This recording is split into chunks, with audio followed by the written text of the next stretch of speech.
আসসালামু আলাইকুম রহমতুল্লাহ বরকাতুহু। তে বন্ধুগণ, আশা করি আল্লাহ পাকের রহমতে সকলেই সহি সালামত আছেন। তে কবি গাজী আক্কাস আলী ইউটিউব চ্যানেল 017140885009 এর পক্ষ থেকে আপনাদের সকলের প্রতি রইল একান্ত আন্তরিক শুভেচ্ছা ভালোবাসা।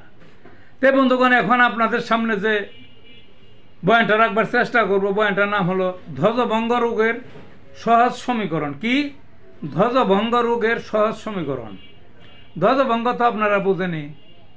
ধ্বজভঙ্গ মানে যে জিনিসটা ভঙ্গ হয়ে গেছে, শেষ হয়ে গেছে, মরে গেছে, অকার্যকর হয়ে গেছে, বিনষ্ট হয়ে গেছে,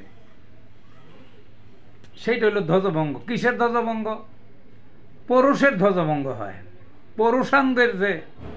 পুরুষাঙ্গের যে ক্ষতি, যে ধ্বংস বা যে মৃত্যু ঘটে বা অপমৃত্যু ঘটে, নষ্ট হয়ে যায়, এইটাই হলো ধ্বজভঙ্গ।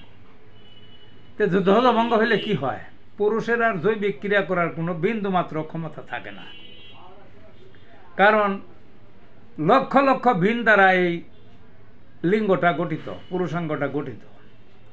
এই ভিনগুলা হয় রক্ত চলাচল বন্ধ হয়ে যায়, বা শুকিয়ে যায়, বা মইরা যায়। কাজেই অর্থাৎ লিঙ্গটাই মইরা যায়। মরা জিনিসটা যেটা করে এটা চারটখানি ব্যাপার না।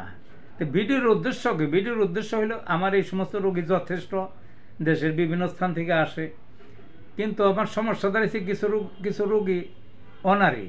তারা বলে কয়দিনে সারবো, সারে না কেন? আর এটা তো মরা জিনিস, এটাকে চাঙ্গা করা, জেন্দা করা কি চারটাখানি ব্যাপার না? আগেই তো বললাম, এটা সময় লাগবেই, সময় লাগবে। এটা যদি রোগের মাত্রা কম হয় তাড়াতাড়ি ভালো হয়, না হইলে বছরের বছর, এমনকি সারা বছরও তো ওষুধ খায়, এরকমও তো আছে। তারপরে এক সময় ভালো হয়। তবে ভালো হয় হোমিওপ্যাথিতে মাদার পটেন্সি বায়োকেমিক লক্ষণ অনুযায়ী দিতে পারলে ভালো হয়ে যায়। যেমন মরা মনে তেমন মরা হোক। তো ভালো থাকুন বন্ধুগণ।